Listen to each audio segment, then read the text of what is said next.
Hello, investors. It's Don Vandenborg, Senior Portfolio Manager with Revere Asset Management. Today is Tuesday, June 22nd, 5:03 p.m. Eastern Time, coming to you from St. Augustine Beach, Florida, with tonight's Revere Market Insight video.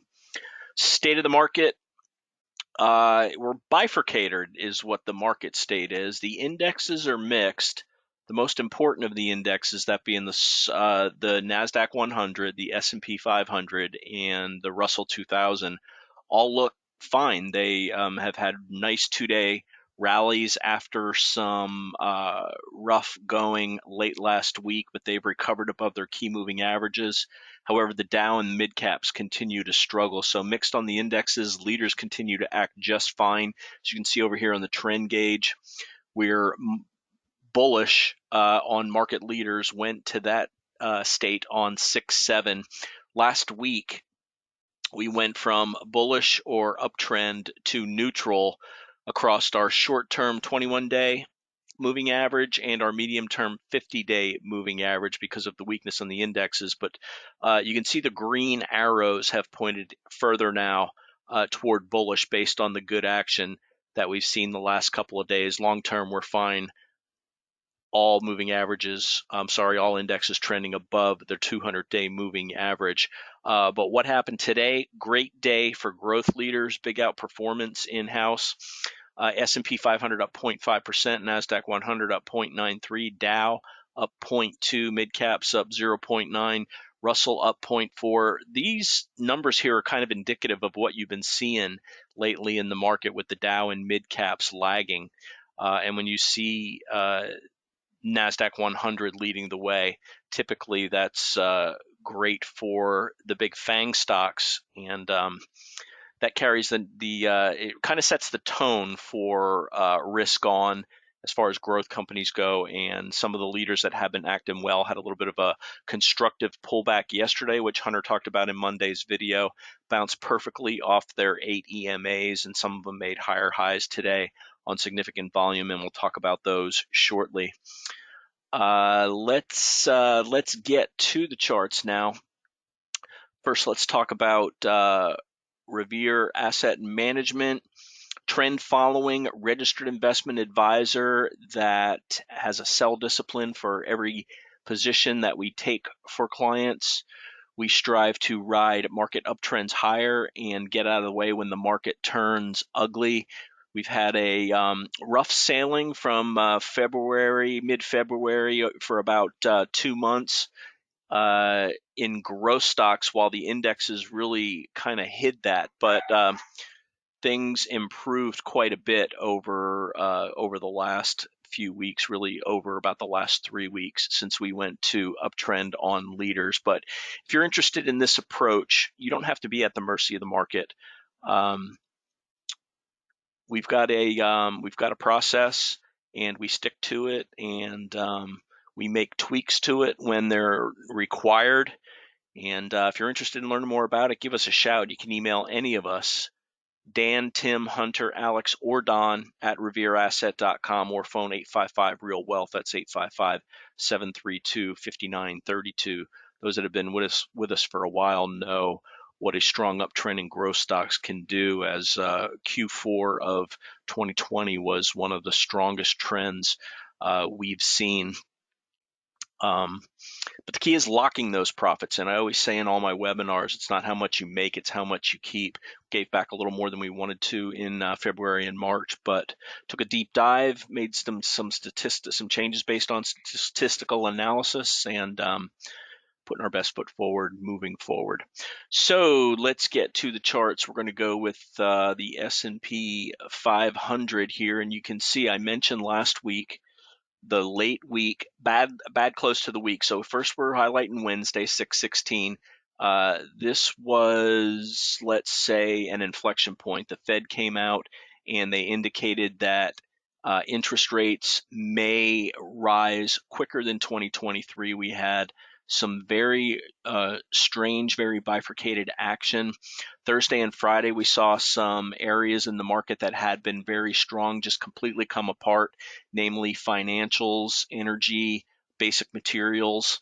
And Friday culminated with an ugly close on heavier volume below the 50-day moving average, and that's what prompted us to go to neutral in our short-term and intermediate-term trend. So switch to Monday.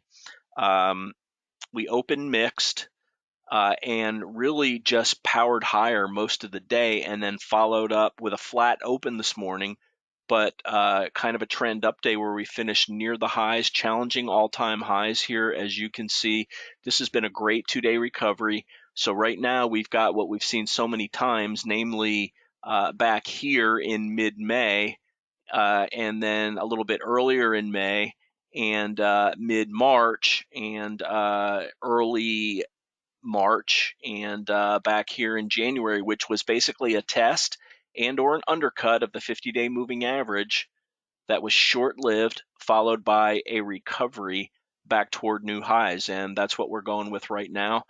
We maintain our bullish posture because our stocks are working, and that stops will change.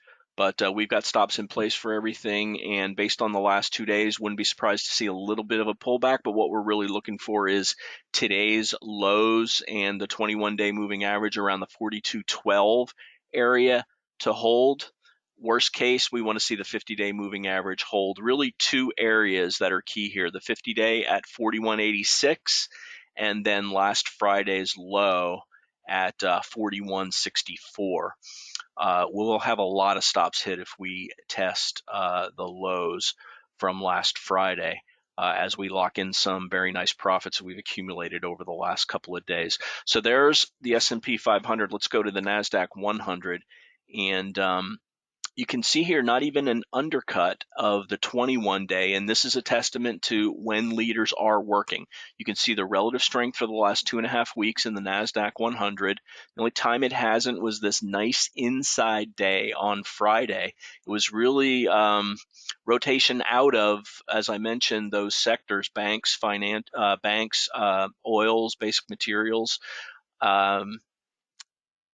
Tech held up very well with an inside day on Friday, undercut and reclaim of the high. A little bit of laggard ship yesterday in tech as interest rates ticked up, but all-time highs on the QQQ today, along with strong leadership, is exactly what we're looking for in this market.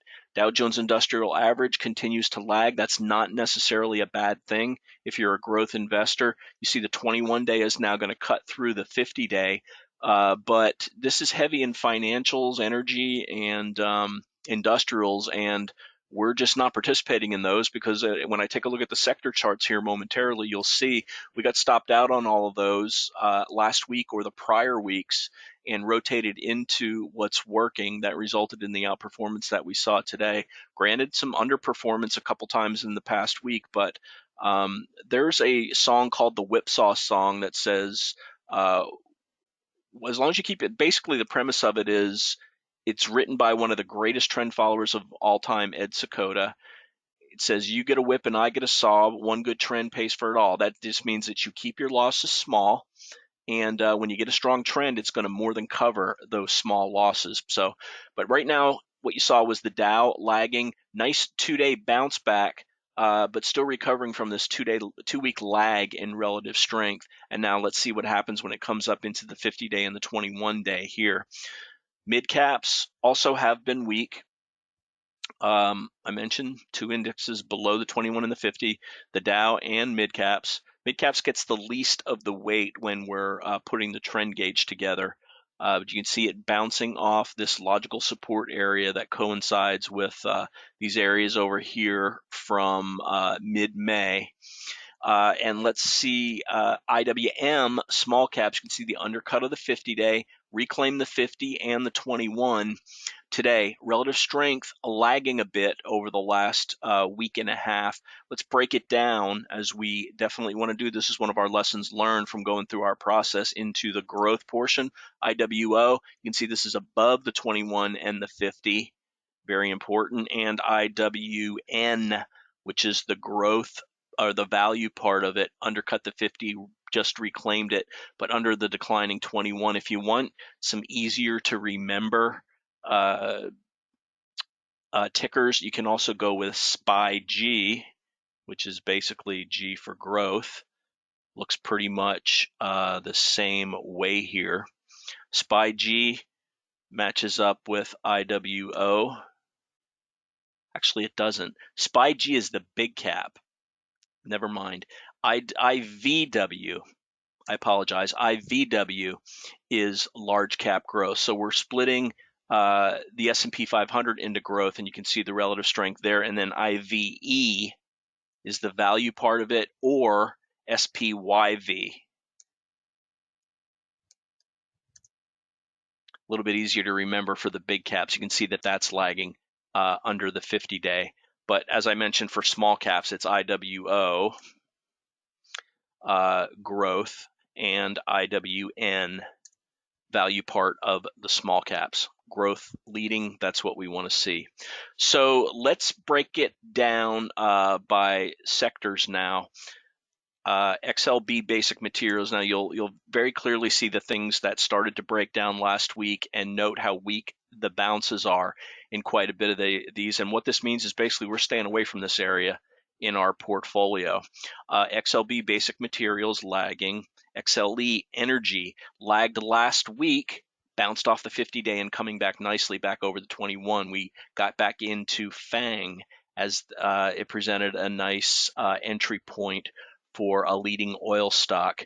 And so energy, rough 2 days, but it bounced back over the last 2 days. How about financials?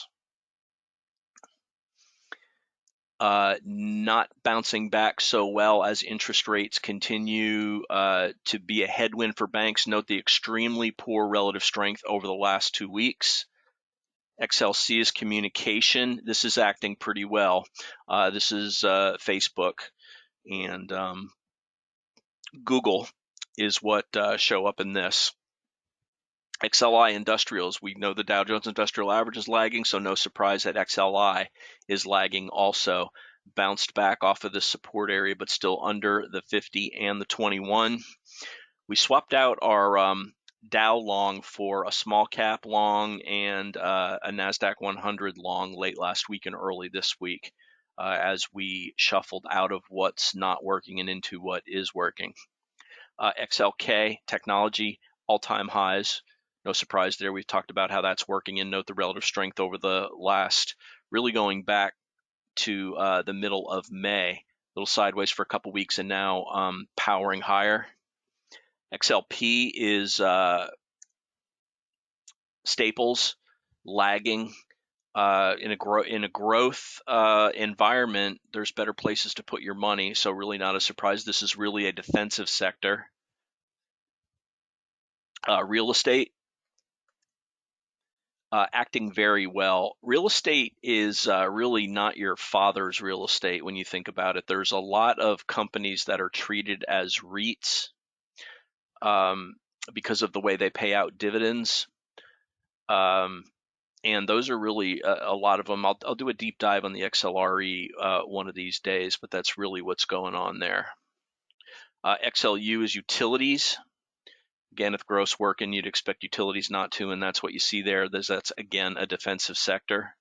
Healthcare has made a nice comeback after lagging for a couple of weeks here, above the 50, above the 21, and XLY, which is led by a major piece, is Amazon had a breakout today after this nice consolidation, broke above the 21 in the 50-day here, broke above this 174 consolidation here.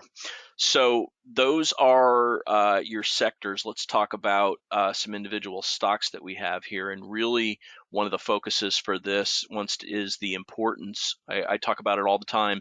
You'll always see these black or orange triangles on the side over here. And this is the key to identifying something that's moving, and something that we really caught a tiger by the tail this morning when I got an alert shortly after the open on 3D Systems.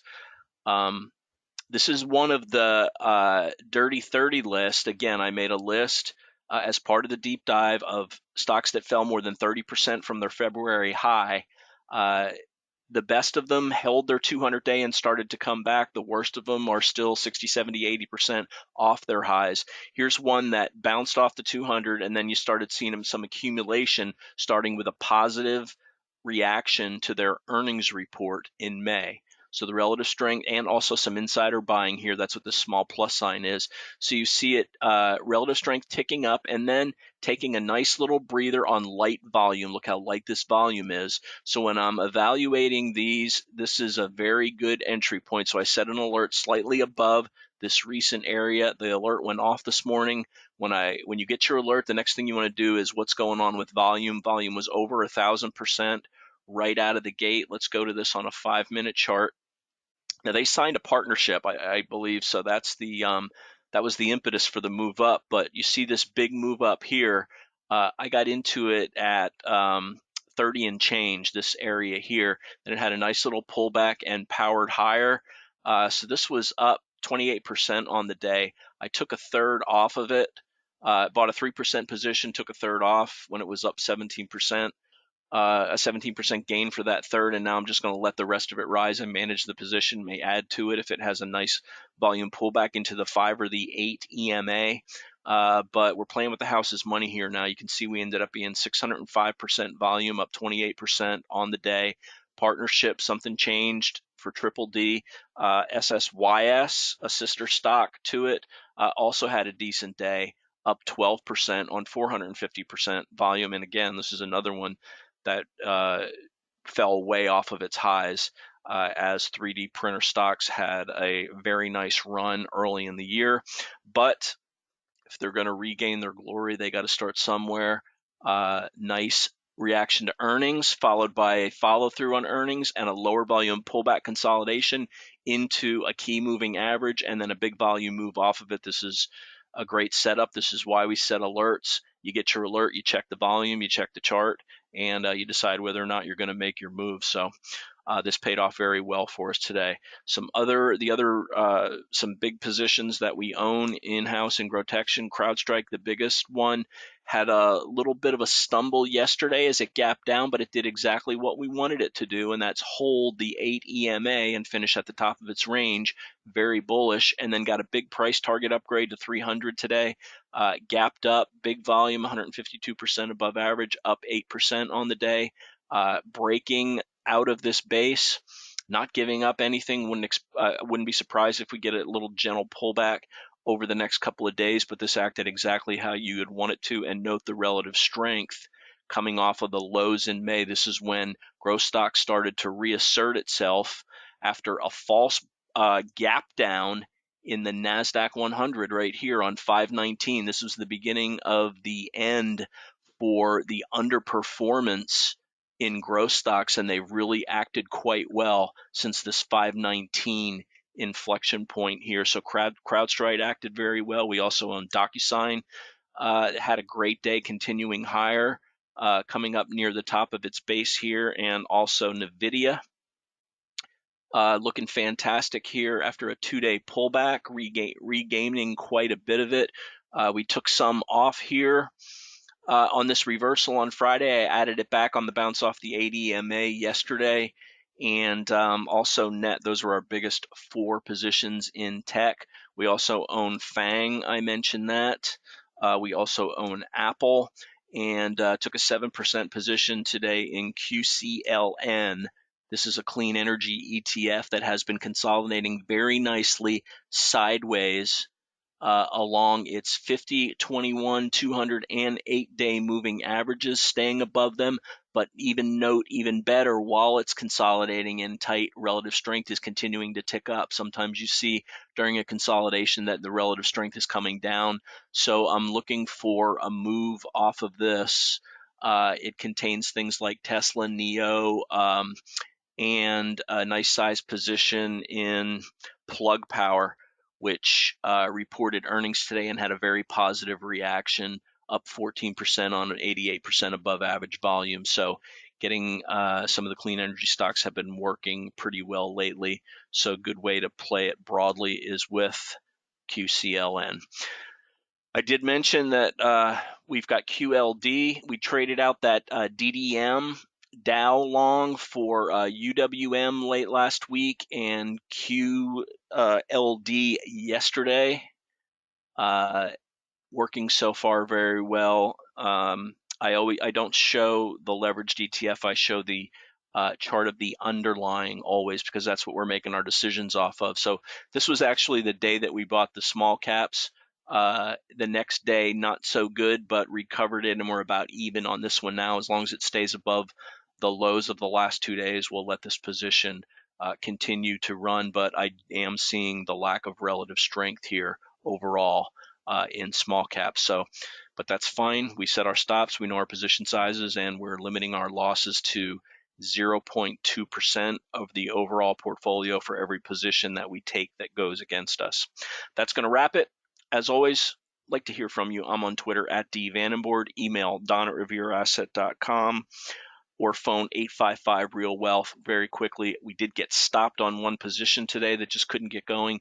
Upstart continues to battle around this 50-day moving average. Big volume, not making any progress. Every time it tries to get above, it meets sellers. So we took 0.1% loss on this today. There's just better stocks at this point. It's a laggard. We don't want to sit in a laggard. That's going to wrap it. Wrapping up Tuesday, June 22nd. This is Don Vandenborg with Just the Facts. Thanks for listening and have a great day.